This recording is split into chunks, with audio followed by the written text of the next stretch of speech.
नमस्कार. तर पिंगा ग पोरी पिंगा या मालिकेच्या आजच्या भागात आपण पाहणार आहोत की वल्लरी आणि मनोज बोलत असतात.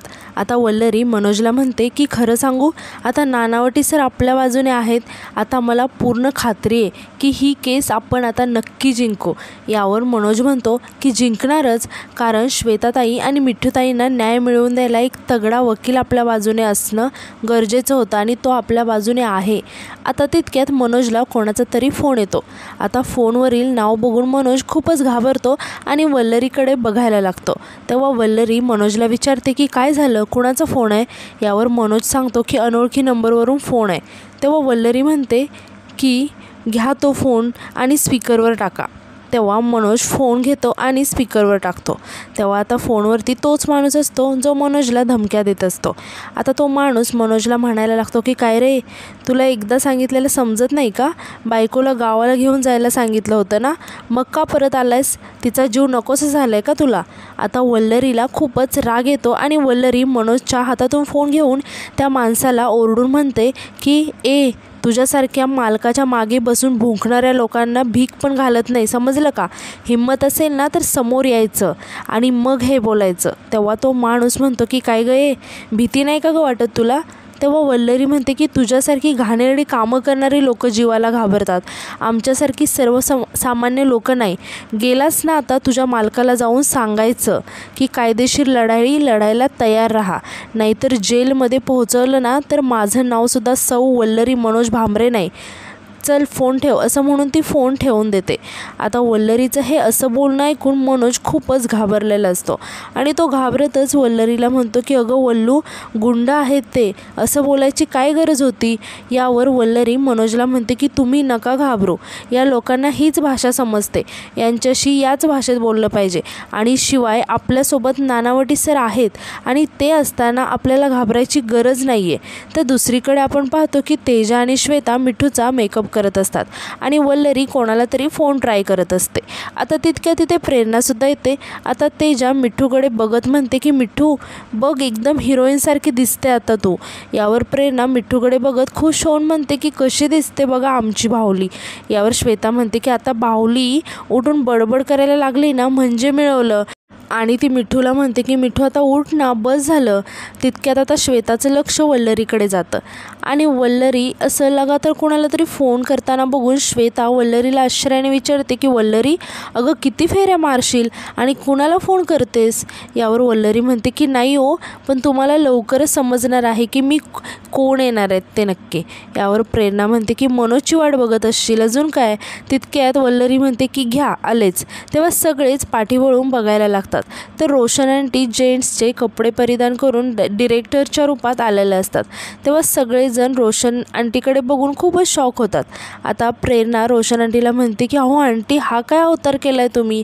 तेव्हा रोशन आंटी म्हणतात की कोण आंटी? अरे मी तर फेमस डिरेक्टर आहे, विजय सुशीला पांचाली. तेव्हा तेजा रोशन आंटीजवळ जात म्हणते की ओ सर, मी तुमची खूप मोठी फॅन आहे सर, मी खूप मोठी फॅन आहे तुमची, मला छोटासा रोल द्याल का हो तुमच्या फिल्ममध्ये?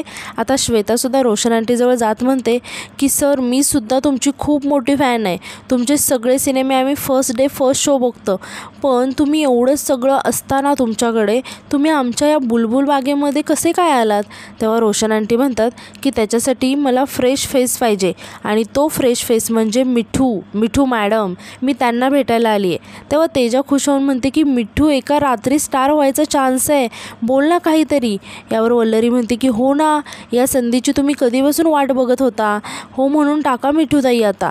आता श्वेता हात जोडून म्हणते की मिठू थँक्यू यार, तुझ्यामुळे एवढ्या मोठ्या डिरेक्टरचे पाय लागले आपल्या घराला. आणि ती रोशन आंटीला म्हणते की बाय द वे तुमच्या फिल्मचं नाव काय आहे? तेव्हा रोशन आंटी सांगतात की हम दिल दे चुके सनम. तेव्हा सगळे शॉक होऊन रोशन आंटीकडे बघायला लागतात आणि अडखळत म्हणतात की आहे, छान आहे. आता वल्लरी सर्वांना म्हणते की एक मिनिट थांबा, नाव वगैरे सगळं छान आहे, पण आमच्या मिठूताईंना तुमच्या पिक्चरची स्टोरी तरी सांगा ना, मग ते ठरवतील की तुमच्यासोबत काम करायचं आहे की नाही. तेव्हा रोशन आंटी म्हणतात की सांगतो ना, एकदम सुपरहिट स्टोरी आहे. आपला जो हिरो असतो ना तो एकदम गरीब असतो, त्याच्याकडे ना बिल द्यायलासुद्धा पैसे नव्हते, पण तरी तो आपल्या हिरोईनसाठी बिलचे पैसे पैसे देतो आणि दोघांची लव्ह स्टोरी स्टार्ट होते. पण काहीतरी रिझन होतं आणि ते दोघे बिछडतात आणि तो हिरो आहे ना, तो खूप पैसा कमवतो आणि हिरोईनला लाईफ लॉंग शोधत राहतो ते पैसे द्यायला. तो शोधत येतो आणि ते दोघे भेटतात आणि लव्ह स्टोरी एंड. आहे ना इंटरेस्टिंग? तेव्हा सगळेजण शॉक होऊन एकमेकांकडे बघायला लागतात. आता रोशन आंटी म्हणतात की 1 मिनिट, मी ते मिठू मॅडमला सायनिंग अमाऊंट देतो. असं म्हणून ते मिठूला म्हणतात की हे घ्या मिठू मॅडम, 501 रुपये माझ्या नवीन मूवीचे. तेव्हा सगळेच हळूच हसायला लागतात. आता तेजा म्हणते की एवढे कशाला? आता वल्लरी म्हणते की चला बघू मिठूताई, घेऊन टाका सायनिंग अमाऊंट. आता वल्लरी म्हणते की आता आमच्या मिठूताईंकडे खूप सिनेमे आहेत, ते सगळे कंप्लीट झाले ना, त्यांचं चित्रीकरण पूर्ण झालं ना, तर मग त्यानंतर ते तुम्हाला शूटिंगसाठी फोन करतील. तोपर्यंत सायनिंग अमाऊंट घेतली असं त्यांनी म्हणून ती रोशन आंटीच्या हातातून पैसे घेत मिठूच्या हातात ठेवते. आता मिठूकडे बघून सगळेच खूपच इमोशनल झालेले असतात.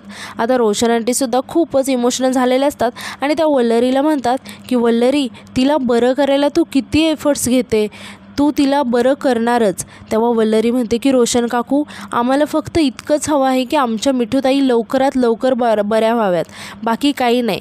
तर आता यानंतर आपण पाहतो की वल्लरी आणि मनोज बोलत असतात.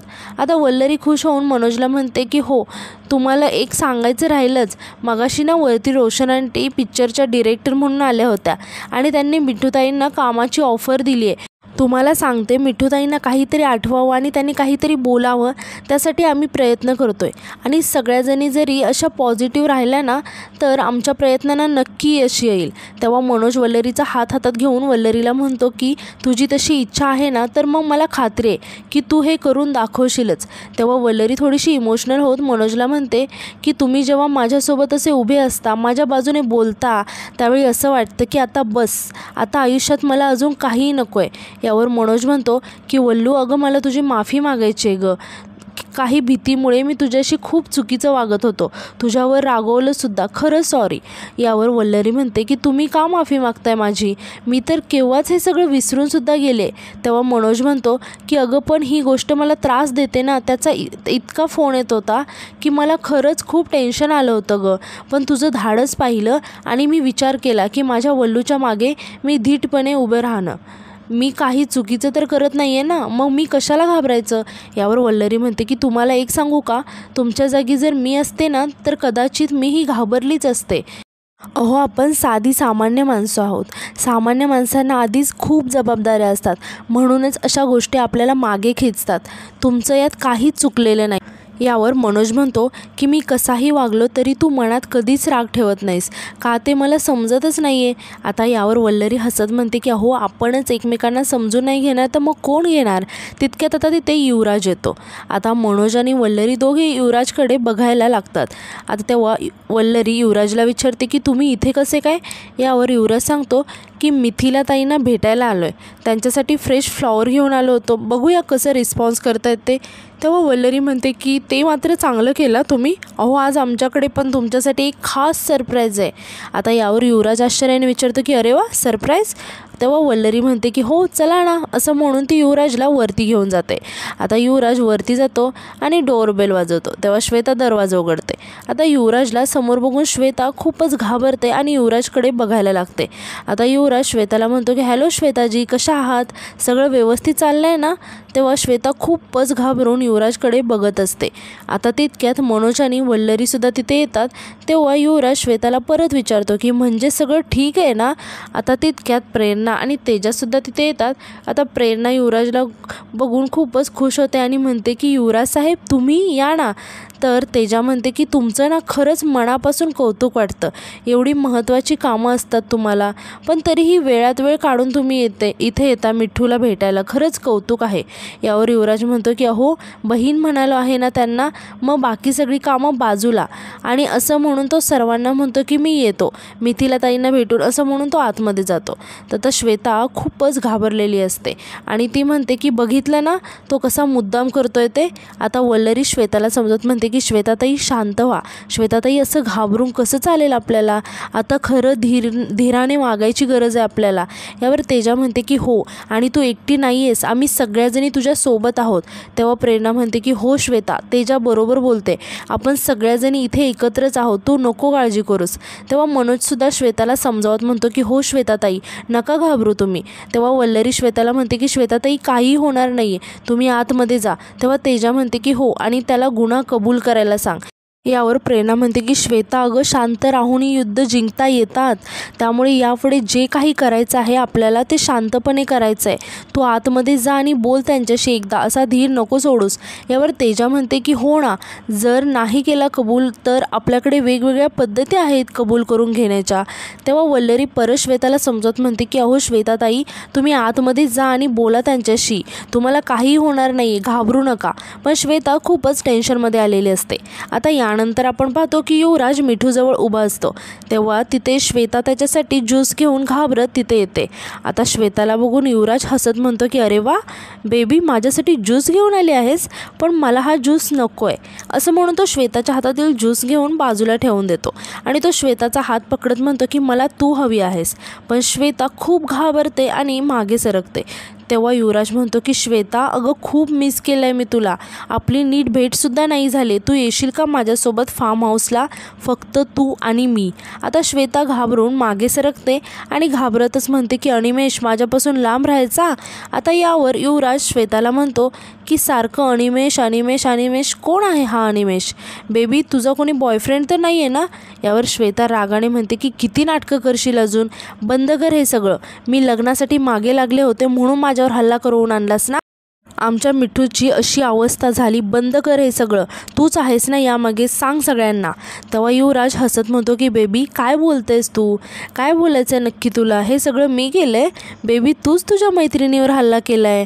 आणि परत रागाने म्हणतो की हे असंच पोलिसांसमोर कबूल करायचं, नाहीतर ह्या तुझ्या मैत्रिणीची जी अवस्था केली आहे ना ती त्या सगळ्या मैत्रिणींची करेल. हे बघ तू एकटी पडशील, तुला वाचवणारं इथे कोणी नाही आहे, मी लिहून देतोय. आता तितक्यात वल्लरी, तेजा, प्रेरणा आणि मनोज तिथे येतात. आता श्वेता रागाने युवराजला म्हणत असते की तुला काय वाटलं, तू कसंही वागशील आणि असंच सुटून जाशील का, भोगावं लागेल, इथेच भोगावं लागेल. आता हे ऐकून युवराज हसायला लागतो आणि म्हणतो की हेच तर आवडतं बेबी मला तुझं, तुला काही कळतच नाही. आणि परत म्हणतो की तुला काय वाटतं सोपं आहे का युवराज ढवळे पाटील यांच्या वाकड्यात जाणं, बोल. आता वल्लरीला खूपच राग आलेला असतो आणि ती मोठ्याने म्हणते की ढवळे पाटील त्यांना एकटं समजू नकोस, आम्ही सगळे त्यांच्यासोबत आहोत. असं म्हणून त्या सर्वजणी श्वेताजवळ येतात. आता युवराज सर्वांना पाहून थोडा शॉक होतो आणि म्हणतो की म्हणजे तुम्हा सगळ्यांना सगळं माहिती. यावर वल्लरी म्हणते की तुला काय वाटलं तुझी पापं लपून राहतील, आम्हाला आता सगळं काही समजलं आहे. तूच आहेस ना अनिमेष, तूच आहेस ना ज्याने श्वेताताईंना त्रास दिला आहे, तूच आहेस ना तो नराधम. एवढंच नाही तर आमच्या मिठूताईंची ही अवस्था करणारा माणूससुद्धा तूच आहेस, त्यांच्यावर हल्ला करणारा माणूस तूच आहेस. आणि रागाने विचारते की हो की नाही, आणि म्हणते की आता तुझी यातून सुटका नाही आहे, लक्षात ठेवायचं. आता हे ऐकून युवराज मोठ्याने हसायला लागतो आणि तो वल्लरीची ॲक्टिंग करत म्हणतो की आत्ता यातून तुझी सुटका नाही, लक्षात ठेवायचं. आणि विचारतो की अरे आहात कोण तुम्ही सगळे, काय लायकी काय आहे तुमच्या सगळ्यांची, कायदा खिशात घेऊन फिरतो मी, तुम्हाला सगळ्यांना एवढं बदनाम करेल ना की कुठे तोंडसुद्धा दाखवायला जागा नाही उरणार. तेव्हा वल्लरी खूपच चिडते आणि रागाने म्हणते की तुझ्या या फालतू धमक्यांना ना भीक घालत नाही आम्ही, बस. आणि ती श्वेताला म्हणते की श्वेताताई पुढे व्हा आणि या नीच माणसाला अद्दल घडवा. हा तोच माणूस आहे ज्याने तुमची फसवणूक केली आहे, हा तोच माणूस आहे ज्याने आपल्या मिठूताईंची ही अवस्था केली आहे. त्यांना अद्दल घडवा, आत्ताच्या आत्ता यांच्या कानाखाली मारा, तेव्हाच त्यांची अक्कल ठिकाणावर येईल. आता युवराज श्वेताकडे बघायला लागतो तेव्हा श्वेता खूपच घाबरते आणि घाबरत म्हणते की नाही. यावर वल्लरी श्वेताला म्हणते की घाबरायचं काहीही कारण नाही आहे श्वेताताई, आठवा हा माणूस कसा वागलाय तुमच्याशी, या माणसाला शिक्षाही झालीच पाहिजे, अशी कानाखाली खेचा की आयुष्यभर कोणत्याच बाईच्या वाटेला जाणार नाही. आता युवराज हसायला लागतो आणि म्हणतो की असं म्हणून तो श्वेतासमोर गाल पुढे करत म्हणतो की बेबी मार मला. पण श्वेता घाबरून गप्पच उभी राहते. तेव्हा युवराज हसत वल्लरीला म्हणतो की बघितलं ना, तिची हिंमतच नाही आहे, ती नाही मारणार मला. आता वल्लरी परत रागाने म्हणते की श्वेताताई हात उचला.